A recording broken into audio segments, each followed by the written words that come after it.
Hello मेरे प्यारे दोस्तों। तो कैसे हो आप सभी। मैं ओम शर्मा आप सभी का स्वागत करता हूं हमारे यूट्यूब चैनल चयन मंत्रा पर। तो आज हम आपके लिए जो हमारी सीरीज चल रही थी ब्रह्मोस की, उसी का लेवल कुछ क्वेश्चन जो हमारे स्टूडेंट्स ने भेजे हैं टेलीग्राम पर, वो लेकर आए हैं। उनको कुछ प्रॉब्लम हुई होगी तो वो यहाँ पर हम आपसे डिस्कस करेंगे। तो आप सभी की पढ़ाई अच्छी चल रही होगी, बढ़िया चल रही होगी, मस्त जबरदस्त चल रही होगी, आशा करता हूँ ऐसा। और आप सभी का स्वास्थ्य भी अच्छा होगा। तो चलते हैं अपने सीरीज के पास। तो देखो, जैसे हमारी टीम हर बार आपके लिए कुछ ना कुछ मोटिवेशन लेकर आती है, इस बार भी लेकर आई है। तो देखो इसमें क्या दिया गया है, तुझे पाने की चाह में कितना परिश्रम करते हैं, सब कुछ छोड़कर इतनी दूर बैठे हैं। तो बात तो सही है। मतलब तुझे पाने की चाह में, अब यहाँ पे किसके पाने की बात की जा रही है, यहाँ पे पाने की बात की जा रही है जॉब की। कौन सी है, गवर्नमेंट जॉब जो होती है। जिस जॉब को पाने के लिए हम क्या काम करते हैं, कठिन परिश्रम करते हैं, दिन रात मेहनत करते हैं, टाइम की परवाह किए बगैर कुछ ना कुछ मेहनत करते ही रहते हैं। ठीक है, कभी वो पढ़ना, कभी मैथ पढ़ना, कभी जीएस पढ़ना, कभी इंग्लिश, कभी रीजनिंग, कुछ ना कुछ पढ़ते ही रहते हैं। तो वही बात बन, तुझे पाने की चाह में कितना परिश्रम करते हैं। और कोई भी चीज हो उसको यदि हासिल करना हो, उसके लिए हार्डवर्क लगता ही है। सब कुछ छोड़कर इतनी दूर बैठे हैं। क्या छोड़कर सब कुछ दूर बैठे हैं, तो क्या अपना पूरा का पूरा परिवार। ठीक है, यानी अपनी फैमिली को छोड़कर, अपने परिवार को छोड़कर कोई मुखर्जी नगर चला जाता है, तो कोई यहाँ पे प्रयागराज में आ जाता है। और क्या होता है, एक 7x7 का रूम लेता है, जिसका किराया भी क्या होता है, कॉस्टली होता है। उसमें ही पूरा का पूरा दिन कटता है, पूरी रात कटती है, केवल किसके लिए, तुझे पाने के लिए। यानी अपनी गवर्नमेंट जॉब पाने के लिए क्या क्या आता है, परिश्रम किया जाता है। ठीक है ना, ये पाने के लिए आप इसको कोई अन्यथा नहीं लेना, यहाँ पे गवर्नमेंट जॉब की बात की जा रही है। क्योंकि हर कोई बंदा कुछ ना कुछ अपना माइंड लगाता है, अरे यार वहां पे भी लग सकता है, वहां पे भी लग सकता है, कोई दिक्कत नहीं है। चलते हैं हम अपनी सीरीज पर। ठीक है, अब देखो हमारी सीरीज का जो पहला क्वेश्चन है, क्या बोला गया है, तीन घनाभ है, तीन घन, घनाभ नहीं तीन घन, यानी क्यूब की बात की, जिसकी भुजाओं की माप क्या है, 7 सेंटीमीटर है। साफ साथ जोड़े गए। अब देखो यहाँ पे साफ साफ पूरी तरह से जोड़ दिए गए। प्रत्येक ठोस का पृष्ठीय क्षेत्रफल क्या होगा। तो उसमें पृष्ठीय क्षेत्रफल पूछा है। पृष्ठीय क्षेत्रफल मतलब क्या, सरफेस। ठीक है, to be the surface area of the solid obtain. अब देखो सबसे पहले बात की जा रही है घनाभ की।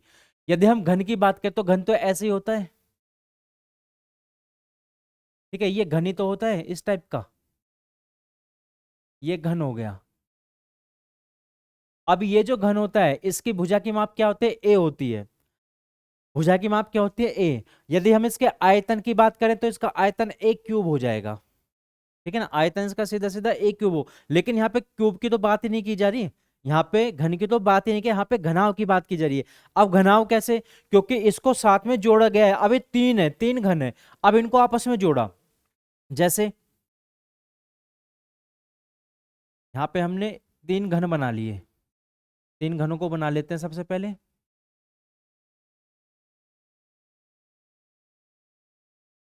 राइटिंग या मेरी आर्ट इतनी अच्छी नहीं है, फिर भी कोशिश करते हैं। ठीक है, आगे जुड़ जाएगा ऐसे। अभी क्या हो गया, पूरी पूरे तरह से क्या हो गया, ये 3 घंटे, 1 2 3। ठीक है, ये तीन घन आपस में जब हमने जोड़े तो क्या बन गया, पूरी तरह से घना बन गया। क्योंकि इसकी लंबाई 7 है, इसकी लंबाई 7 है, और इसकी लंबाई भी 7 है। अब 7 7 यानी इसकी लंबाई कितनी होगी, 21 इसकी लंबाई हो गई। ठीक है, पहली बात। अब इसकी 21 लंबाई होगी है, क्योंकि उसने क्या बोला गया है, 7 सेंटीमीटर की उसकी माप है।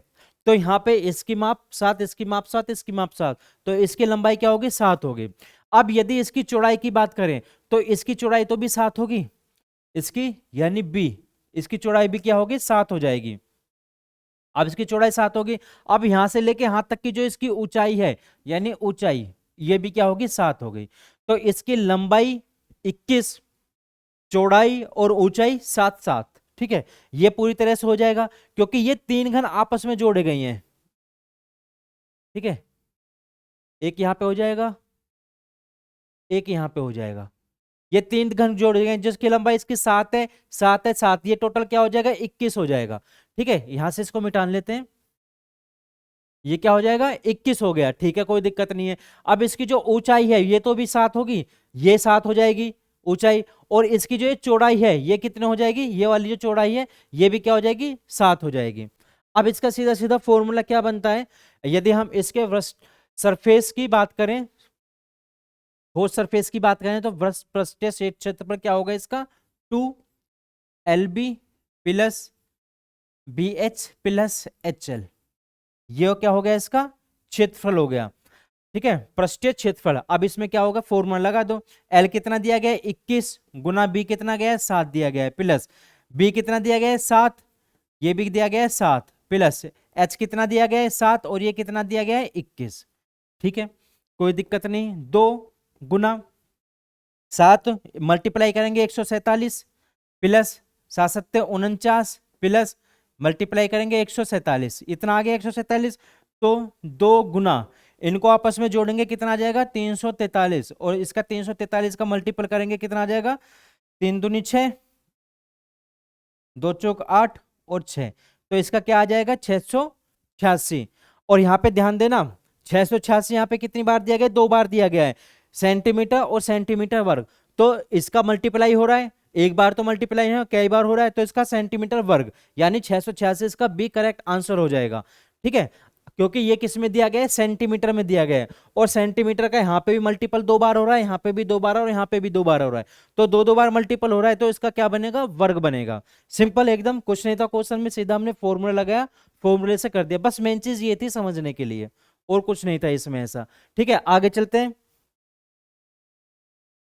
अब ये क्वेश्चन दिया गया है, ये टाइम और वर्क से क्वेश्चन दिया गया है, बहुत सिंपल तरीके से बताएंगे।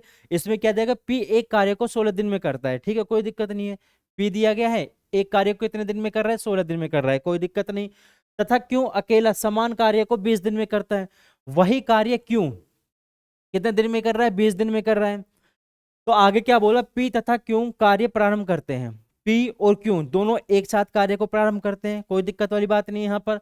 तो आगे क्या बोलता है, परंतु क्यों कार्य समाप्त होने से 7 दिन पहले कार्य छोड़ के चला जाता है, कार्य, तो इसमें पूछा गया कार्य कितने दिन में पूरा हो जाएगा। अब देखो पी कितने दिन में कर रहा है 16 दिन में कर रहा है, क्यों कितने दिन में कर रहा है 20 दिन में कर रहा है, दोनों एक साथ काम करते हैं, तो जब दोनों एक साथ काम करते हैं इनका एलसीएम कितना आ जाएगा 80, यानी ये इसका होगा टोटल कार्य 16 पंजे 80 और 20 चौक 80, यहाँ तक कोई दिक्कत वाली बात नहीं है।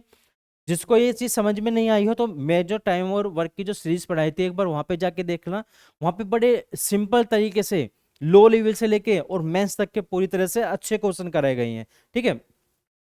तो कितना आ गया, पी एक दिन में कितना कार्य कर रहा है 5, क्यों एक दिन में कितना कार्य कर रहा है 4, तो दोनों ने मिलके एक साथ काम किया, दोनों ने मिलके एक दिन में कितना काम किया 5 4 9, यानी दोनों जब मिलके एक साथ काम करते हैं वो एक दिन में कितना काम कर रहे हैं 9 काम कर रहे हैं, यहां तक कोई दिक्कत वाली बात नहीं है। अब यहाँ पे क्या बोला जा रहा है, इसमें बोला गया परंतु क्यों कार्य समाप्त होने से 7 दिन पहले कार्य छोड़ देता है। अब ये क्या काम कर रहा है 7 दिन पहले कार्य छोड़ता है।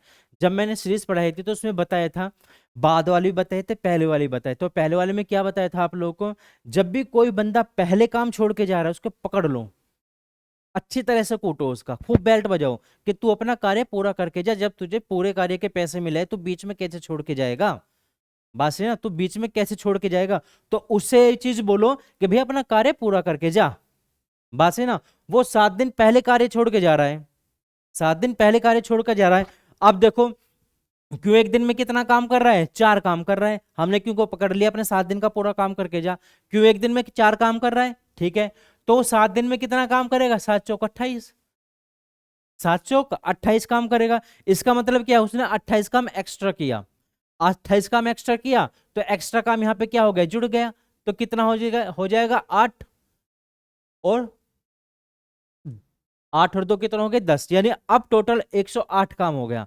क्यों जा रहा था छोड़ के, हमने पकड़ लिया 28 काम पूरा कर अपने, अब क्यों भी क्या काम करेगा इसको साथ में काम करेगा, जब साथ में काम करेगा तो दोनों एक दिन में कितना काम कर रहे हैं, पी और क्यू दोनों एक दिन में कर रहे हैं 9 काम, टोटल काम कितना है हमारा 108, एक दिन का काम कितना है 9, 9 से काटो कितनी बार जा रहा है 9 एकम 9 और 9 दूनी 18 है, यानी 12 दिन। अब वो काम कितने दिन में खत्म हो जाएगा? 12 दिन में काम खत्म हो जाएगा। तो इसका राइट आंसर क्या हो गया? सी हो गया। ये दूसरे तरीके से भी हो सकता है। वो उसमें कैसे होगा, उसमें आप लोग को थोड़ी प्रॉब्लम हो सकती है। इसमें उसमें क्या होगा, क्यों ने 7 दिन तक, मतलब 7 दिन पहले बोला उसने, 7 दिन पहले काम छोड़ के चला जाता है। तो हम इसमें क्या काम करेंगे, इसका मतलब क्या है, इन दोनों ने साथ में मिलके काम किया होगा, वो साथ में मिलके काम करके उसमें से घटाते और फिर यहाँ पे क्यों का काम निकालते। ठीक है, उसमें थोड़ा आप लोगों को प्रॉब्लम हो सकती है, लेकिन ये तरीका सबसे बेस्ट है। आगे चलते हैं। अब देखो ये भी क्वेश्चन अच्छा है। अब इस क्वेश्चन में क्या बोला गया है, एक बैग में 785 रुपए हैं। ठीक है, तो 785 रुपए, जिसमें 2 रुपए के सिक्के भी हैं, 5 रुपए के सिक्के भी हैं और 10 रुपए के सिक्के भी हैं। और वो किस अनुपात में है? तो 6:9:10 के अनुपात में है। तो इसमें क्या पूछा गया है? 5 रुपए के सिक्के। देखो जब भी इस प्रकार का क्वेश्चन आए ना, आप इसको 1 सेकंड में सोल्व कर सकते हो। 1 सेकंड लगेगी केवल आपको सोल्व करने के लिए। लेकिन मैं तरीका बताऊंगा पहले इसका पूरी तरह से कि कैसे इसको करेंगे, उसके बाद इसका 1 सेकंड में कैसे निकालेंगे आंसर, वो मैं यहाँ पे बताऊंगा आप लोगों को। ठीक है, क्योंकि इस क्वेश्चन को यदि हम वैसे करेंगे तो इसमें कम से कम आपके 45 सेकंड लग जाएंगे। लेकिन इसका सेकंड तरीका जो सोल्व बहुत आसानी से हो जाता है, ज्यादा से ज्यादा 2 सेकंड लगेंगे, क्योंकि हमें टाइम बचाना होता है। हम उसी तरीके से करेंगे, शॉर्ट तरीके से। लेकिन पहले हम इसका बेसिक देखते हैं। देखो कितने रुपए के सिक्के हैं? 2 रुपए के सिक्के दिए गए हैं। ठीक है, यहाँ पे 5 रुपए के सिक्के भी दिए गए हैं। ठीक है, और 9 रुपए के सिक्के भी दिए गए हैं। तो 2, 5 और 9 नहीं 10, 10 रुपए के सिक्के दिए गए हैं। और वो भी किस अनुपात में दे रखे हैं? ये अनुपात में दे रखे हैं 6:9:10 के रेशो में दिए गए हैं। ठीक है, इसका मतलब क्या है कि 2 रुपए के जो सिक्के हैं वो 6 के अनुपात में दिए गए हैं। इसका मतलब क्या है कि 6 सिक्के हैं 2 रुपए के। 2 रुपए के जब 6 सिक्के हैं, तो टोटल सिक्के 2 रुपए के कितने हो जाएंगे? तो टोटल सिक्के 2 रुपए की वैल्यू कितनी हो जाएगी? 12 रुपए। 12 रुपए हो गए, नहीं 6 दूनी 12। भाई 2 रुपए के सिक्के हैं और टोटल 6 सिक्के हैं, तो टोटल वैल्यू कितनी होगी उसकी? 12 हो गई। ठीक है, कोई दिक्कत वाली बात नहीं है। इसी तरह से 5 रुपए के सिक्के हैं, एक सिक्के की वैल्यू कितनी है? 5 है, और टोटल 9 सिक्के हैं, तो 9×5 = 45। इसका मतलब 45 रुपए वैल्यू हो गई उन सिक्कों की। दूसरी, भाई 10 रुपए के 10 सिक्के हैं, यानी एक नोट 10 रुपए का है और टोटल 10 नोट है, तो टोटल कितने नोट हो गए? 100 नोट हो गए। हो गए। तो इन टोटल रुपयों की वैल्यू कितनी होगी? टोटल वैल्यू, टोटल वैल्यू कितनी होगी इनकी? 100, 145, तो ये कितने हो गए? 157 रुपए। और लेकिन उसमें क्या बोला है, बैग में तो 785 रुपए हैं और हमारे पास आ रहे हैं 157 निकल के। इसका मतलब क्या हो गया? 157 रुपए की जो वैल्यू है वो किसके बराबर दी गई है? 785 के बराबर। तो एक की वैल्यू कितनी आ जाएगी? हम यदि 1 रुपए की वैल्यू निकालेंगे, कितनी आ जाएगी? निकालेंगे तो लगभग आ जाएगी 5। तो 1 रुपए की वैल्यू 5 आ गई। अब इसने पूछा क्या? तो 5 रुपए के कितने सिक्के हैं? अब इसने 5 रुपए के सिक्के पूछे। वास्तव में 5 रुपए के कितने सिक्के दे रखे हैं? 9 दे रखे हैं। तो एक सिक्के की वैल्यू 5 है, तो 9 की कितनी हो जाएगी? 9×5 = 45। तो इसका राइट आंसर क्या हो जाएगा? 45 का करेक्ट हो जाएगा। लेकिन हमें ऐसा करना नहीं है। हमें कैसे करना है, अब ये देख लो। बिल्कुल सिंपल, क्योंकि इसमें भी क्या होगा, टाइम वेस्ट होता है। हमें एक एक सेकंड वहां पे बचाने होते हैं। अब करेंगे कैसे? भाई हमें अच्छी तरह से पता है कि इसमें क्या पूछे? 5 रुपए। 5 रुपए के सिक्के की वैल्यू पूछे कितनी है। अब 5 रुपए के सिक्के की वैल्यू का रेशो कितना दिया गया है? 9 दिया गया है। अब हमें यहां से 9 ही पकड़ना है। अब सीधे ऑप्शन पे चले जाके इस 9 का मल्टीपल कौन सा है वो देख लो। अब देखो इस 9 का मल्टीपल कौन सा हो सकता है? 60 9 का मल्टीपल है, नहीं है, काट दो। 12 9 का मल्टीपल है, नहीं है, काट दो। 9×5 = 45, बिल्कुल यही है। 24 भी मल्टीपल नहीं, गलत हो गया। तो इसका राइट आंसर क्या हो गया? सी। हमें यही तरीके से करना है, क्योंकि हमें यहाँ पे स्मार्ट तरीके से जो वर्क करता है वो यही बोलता है कि 9 का मल्टीपल देख लो कौन सा है, क्योंकि उसने 5 रुपए के सिक्के की वैल्यू पूछी है। ठीक है, तो हमने 9 का मल्टीपल निकाल दिया, तो राइट आंसर क्या हो गया? इसका सी करेक्ट हो जाएगा। ठीक है, आगे चलते हैं। अब देखो ये भी क्वेश्चन अच्छा है। ये किससे दे दिया? एलसीएम से दे दिया। दो संख्याओं का जो एचसीएफ दे रखा है, नहीं, महत्तम समापवर्तीय तथा लघुत्तम समापवर्तीय का गुणनफल 216 दिया है। ठीक है, आगे दिया गया है, यदि एक संख्या 12 है तो इन दोनों संख्याओं का अनुपात क्या है? भाई एक संख्या 12 है, दूसरी संख्या हमें पता नहीं। सबसे पहले उस संख्या को निकालो ना। निकालते हैं, चलो कोई दिक्कत नहीं है। अब आप लोगों ने क्वेश्चन में एक फॉर्मूला पढ़ा होगा जिसमें क्या है, LCM गुना HCF बराबर पहली संख्या यानी फर्स्ट संख्या गुना सेकंड संख्या। ये पढ़ा होगा आप लोगों ने, ठीक है। अब देखो इसमें आगे क्या बोला गया है, इसमें बोला गया है कि दो संख्याओं का महत्तम समापवर्ती और लघुत्तम समापवर्ती कितना दिया है, 216 दिया गया है। यानी इन दोनों का योग जो दे रखा है, मल्टीपल कितना दे रखा है, 216 है, बराबर पहले संख्या कितनी दे रखी है, 12 दे रखी है। दूसरी संख्या हमें नहीं पता, वो हमें निकालनी है, तो निकाल लो। 12 से इसको काटोगे कितनी बार जा रहा है, 12 से काटा, 12 कम 12, कितना बचा, 9 बचा, 12 अट्ठे 96। तो दूसरी संख्या कितनी आ गई, दूसरी संख्या आ गई 18। तो पहली संख्या कितनी है, 12, और दूसरी संख्या कितनी है, 18, और इन दोनों का क्या निकालना है, हमें अनुपात निकालना है। तो निकाल दो अनुपात, निकाल दो। 6 से जा रहा है, 6 से काट दो, 6 दूनी 12 और 6 तिया 18। तो 2:3 के अनुपात में, यानी इसका बी करेक्ट हो जाएगा। तो सिंपल था। तो पहली संख्या गुना दूसरी संख्या बराबर एलसीएम गुना एचसीएफ। एलसीएम गुना एचसीएफ कितना दे रखा है, 216 दे रखा है। पहली संख्या 12, सेकंड निकालनी है, निकाल लिया, 18 आ गई। तो पहली संख्या 12 और दूसरी 18, इन दोनों का अनुपात निकालना था, हमने निकाल दिया। ठीक है, कोई दिक्कत नहीं है, आगे चलते हैं। अब देखो क्वेश्चन ये भी अच्छा है, ये क्वेश्चन मेंस में पूछा हुआ क्वेश्चन था। ठीक है, अब देखो इसको अच्छी तरह से समझना, क्वेश्चन को, अच्छा क्वेश्चन है ये। अब इस क्वेश्चन में क्या पूछा जा रहा है, एक वस्तु का अंकित मूल्य है, शायद ये नहीं था मेंस में, अगला आएगा मेंस में। एक वस्तु का अंकित मूल्य कितना दे रखा है, यानी एमआरपी, एमआरपी कितनी दे रखी है, 8840 दे रखी है, कोई दिक्कत नहीं है भाई। एमआरपी पे क्या होता है, आप कभी भी किसी बुक स्टॉल पर जाओगे, वहां से बुक लोगे, उस पे एमआरपी लिखा होता है। तो बुक देने वाला क्या काम करता है कि उस पे 10% की छूट करके आपको देता है। तो 10% की जो छूट दी है वो किस पे दी जा रही है, एमआरपी पर। एमआरपी पे ही छूट या प्रॉफिट वो निकाल के देता है, ठीक है, पहली बात। तो यदि वस्तु पर 35% की छूट दी गई है तो वस्तु का क्रय मूल्य दिया गया है। अब देखो 35% की छूट दी गई, इसका मतलब यदि वस्तु 100 रुपए की थी, उसने 35% की छूट दे दी, तो जाहिर सी बात है, तो वो वस्तु उसके लिए कितने की होगी, 65 की हो गई। इसका मतलब क्या हुआ कि हमेशा प्रॉफिट हो या लॉस हो या छूट हो, हमेशा 100 से काउंट किया जाता है। ठीक है, अब देखो 35% की छूट दी जा रही है, इसका मतलब क्या हो गया, तो ये जो वस्तु थी 8840 रुपए की थी, और वो इसको कितने में पड़ी, 65 में पड़ी। इसका मतलब क्या हुआ, तो 100 पे 65% हमें निकालना है। अब 100 पे 65% निकाल दो, वो हमारा क्या हो जाएगा, आंसर हो जाएगा। ठीक है, कट गया सीधे सीधे। और जब ये कट गया तो आगे निकालो क्या आ जाएगा, जब इन दोनों का मल्टीपल करोगे कितना आ जाएगा, 5 चौक 20, डाइट कर लो तो कोई दिक्कत नहीं है, कितना आ जाएगा इसका, 5746। ठीक है, और नीचे 10 दिया गया है, जीरो कट जाएगा, कितना आ जाएगा, 5746। यानी इसका राइट आंसर क्या हो जाएगा, बी इसका करेक्ट आंसर हो जाएगा। ठीक है, इनका मल्टीपल करोगे तो बी इसका करेक्ट हो जाएगा, कोई दिक्कत नहीं है, क्योंकि एमआरपी पे ही हमेशा छूट दी जाती है। ठीक है, तो उसने छूट कितनी दी, 35% दी, यानी उसकी वैल्यू कितनी आई, 65 आई। तो 65% हमने इसका निकाला, तो कितना है, 5746, यानी बी ऑप्शन इसका करेक्ट हो जाएगा। ठीक है, आगे चलते हैं। अब देखो ये क्वेश्चन दिया गया है, ए 12 दिनों में एक निश्चित काम करता है, ठीक है, कोई दिक्कत नहीं है।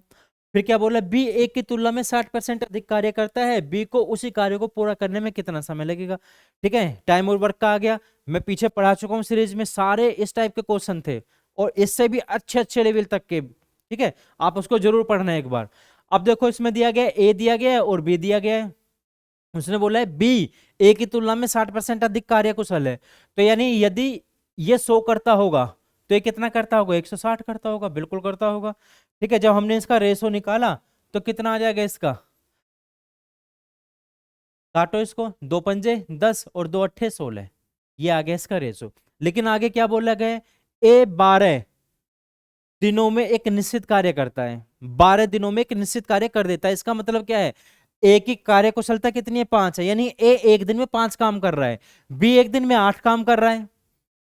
ए एक दिन में 5 काम कर रहा है और वो टोटल 12 दिनों तक काम करता है, 12 दिनों में काम खत्म कर देता है। इसका मतलब क्या है, ए एक दिन में 5 काम कर रहा है, एक दिन में कितना काम कर रहा है, 5 काम कर रहा है, और इसने 12 दिनों तक काम किया, तो ये क्या होगा, इसका पूरा काम हो गया।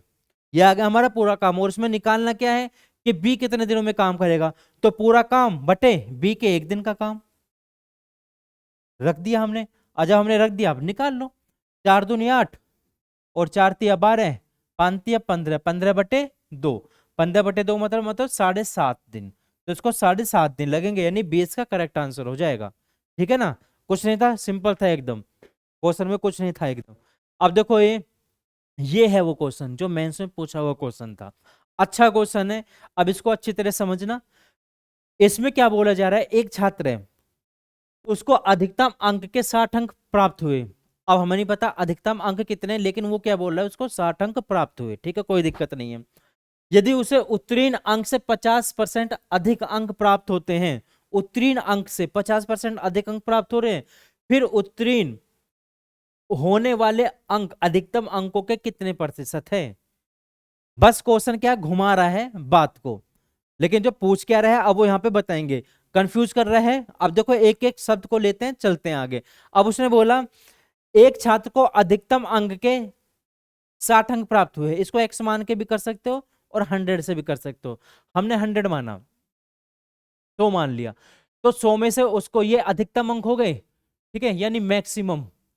और उसको 100 अंक के कितने अंक प्राप्त हुए, 60% अंक प्राप्त हुए, यानी उसको 100 में से कितने अंक प्राप्त हुए, 60 अंक प्राप्त हुए। लेकिन अब वो क्या बोल रहे हैं, यदि उसे उत्तीर्ण अंक से 50% अंक अधिक प्राप्त होते हैं, उत्तीर्ण अंक से, हमें नहीं पता उत्तीर्ण अंक कितने हैं, हमने मान लिया उत्तीर्ण अंक कितने, उसके एक्स है उत्तीर्ण अंक। अब उस उत्तीर्ण अंक से उसे कितने 50% अधिक अंक प्राप्त होते हैं, इसका मतलब क्या है, इसका 150% अंक प्राप्त होते हैं। तो जो अंक प्राप्त होते हैं वो किसके बराबर है, वो 60 के बराबर है। भाई वही तो प्राप्त हुए हैं, क्योंकि इसको 60 अंक प्राप्त हुए हैं। और वो 60 अंक किससे प्राप्त हुए हैं, उत्तीर्ण अंक से। उत्तीर्ण अंक हमारा इतना है, उसका 150%, यानी 50% अंक प्राप्त होते हैं ये 60। अब निकाल दो उसका, तो x गुना 150/100 बराबर 60। 0, 15 चौका 60, तो x बराबर कितना आ गया, 40। इसका मतलब क्या है, उत्तीर्ण अंक प्राप्त करने के लिए 40 अंक जरूरी हैं। उत्तीर्ण अंक प्राप्त करने के लिए 40% अंक जरूरी हैं। अब ये जो 40 अंक जरूरी हैं, उसका कितना, वो 60% लाया, और ये 40 से कितना 150% अधिक है। अब उसने क्वेश्चन क्या पूछा है, उसने क्वेश्चन फिर उत्तीर्ण होने वाले अंक अधिकतम अंक के कितने परसेंट हैं। अधिकतम अंक कितना है हमारा, ये देखो, अधिकतम का अंक कितना है हमारा, 100 है, और ये 100 का कितना परसेंट है, ये 100 का 40, यानी 100 का ये कितना परसेंट है, 40% है। तो इसका राइट आंसर क्या हो जाएगा, 40%, यानी डी इसका करेक्ट आंसर हो जाएगा। सिंपल था, बस ये क्वेश्चन जो है ये कंफ्यूज कर रहा है, बोलने में क्या करना चाहिए क्या नहीं करना चाहिए। बाकी क्वेश्चन बड़ा सिंपल है, कुछ नहीं है क्वेश्चन में। ठीक है, आगे चलते हैं। तो हमारे क्वेश्चन यहीं तक थे। आप लोगों को हमारी क्लास कैसी लगी जरूर बताना, लाइक करना और सब्सक्राइब करना, और यहाँ पे शेयर का बटन नहीं है, लो मैंने लगा दिया, मत भूलना। ये मेरे लिए, आप लोगों ने मुझे देखा सुना, उसके लिए बहुत बहुत धन्यवाद आप लोगों का। मैं आप सभी से विदा लेता हूँ, नेक्स्ट सेशन में यानी नेक्स्ट क्लास में मिलेंगे। Thank you.